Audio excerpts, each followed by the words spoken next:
everybody, c'est l'heure de Hilani pour les vidéos hebdomadaires où je vous parle de mes lectures passées, présentes et futures. On va attaquer tout de suite parce que je suis complètement défoncée. C'est parti. Alors, les mangas.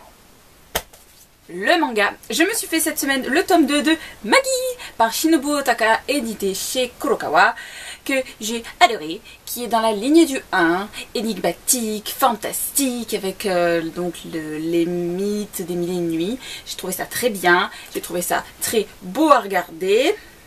Bon, faut dire aussi que Magi en lui-même, Aladdin, il est Mimi, vous voyez.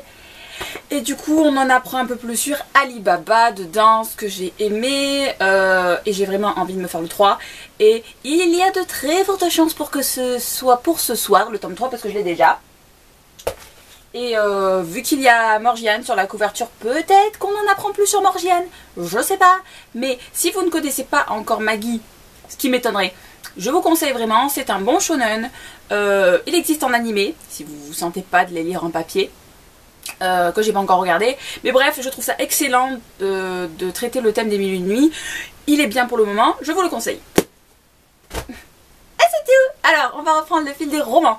La semaine dernière, je vous laissais avec, pour lecture en cours, le Eleanor and Park de Rainbow Rowell. Moi, je l'ai lu en e-book, donc c'est chez 1221, mais en papier, c'est chez Pocket.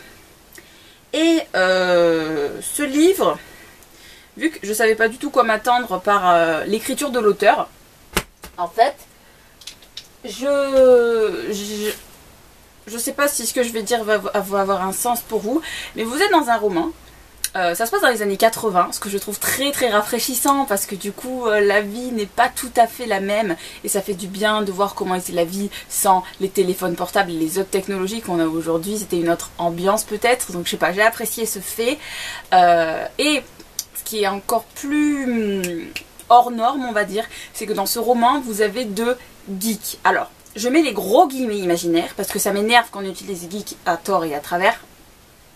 Donc là, vous avez deux jeunes gens qui aiment lire des comics, qui écoutent que des groupes de rock, qui sont pas dans la populace, les goûts de la populace, on va dire, à écouter de la pop, tout ça. Du coup, déjà ça, c'est rafraîchissant.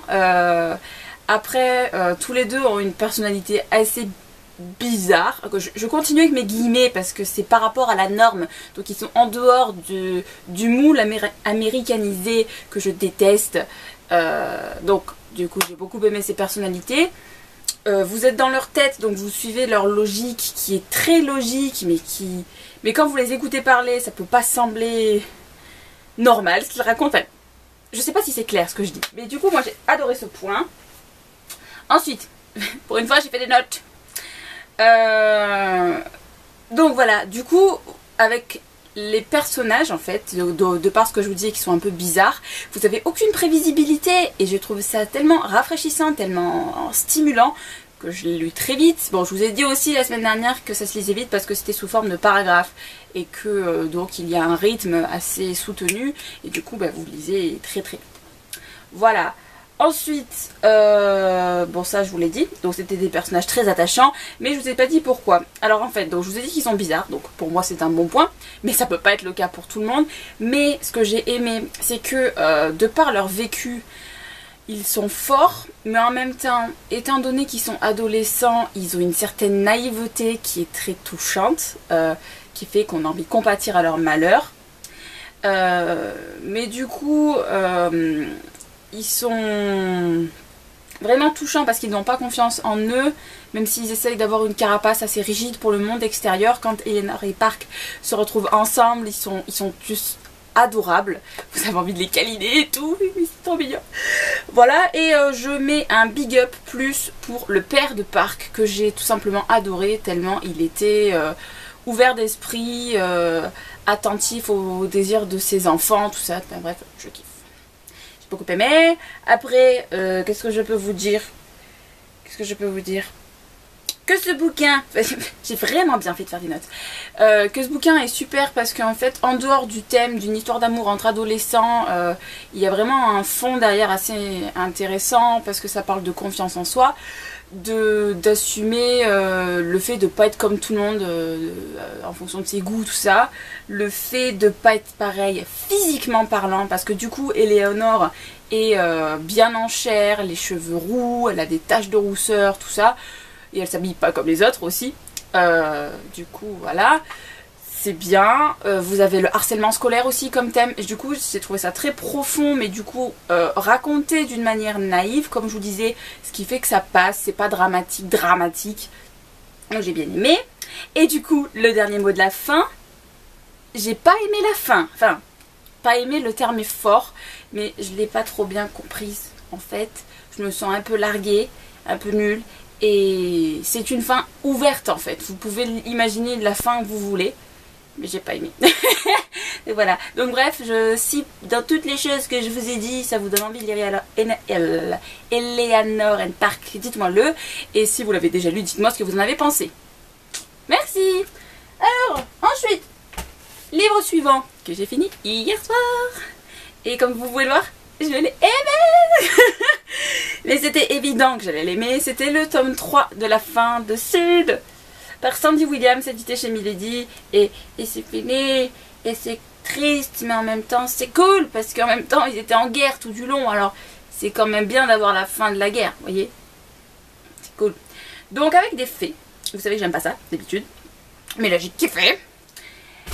Ça reste dans la lignée du 1 et du 2 pour moi. J'ai cru comprendre qu'il y a pas mal de personnes qui n'avaient pas trop adhéré. Moi j'ai accroché dès le début donc je peux pas trop vous dire.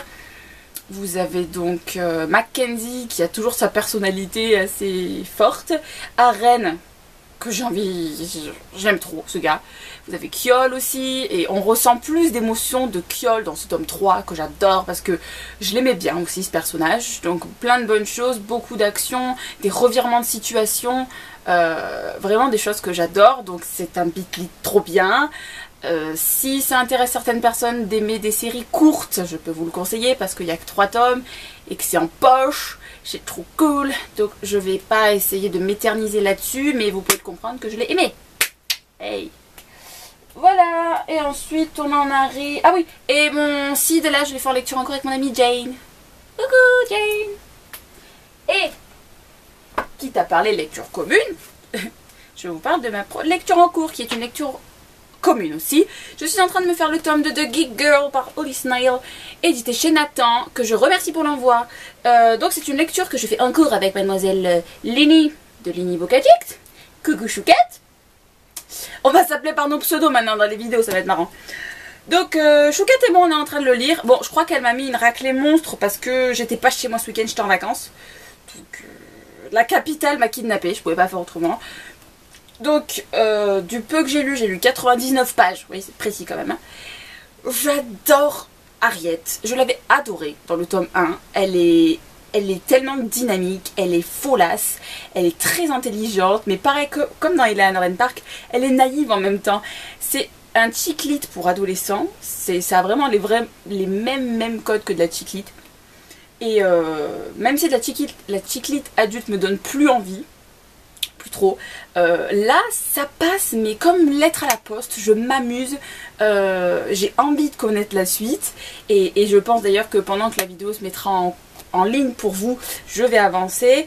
Et surtout que c'est écrit gros dedans, donc ça se lit vite, c'est aéré. Donc, merci Nathan, parce qu'il est trop cool.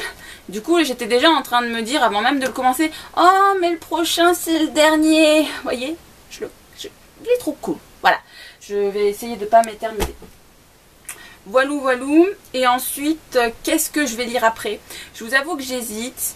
Je pense que je vais me faire l'épisode 1. Vous savez, les romances en épisode là. Je vais me faire le tome 1 de Beautiful Paradise par Heather Powell. J'ai un doute. Édité chez peut-être Addictive. Je sais pas. Bref, une romance en épisode. Et si c'est pas le cas, ben je sais pas. Mais vous aurez la surprise la semaine prochaine. Je vous fais des bisous, je vous souhaite de bonnes lectures et à bientôt. Ciao!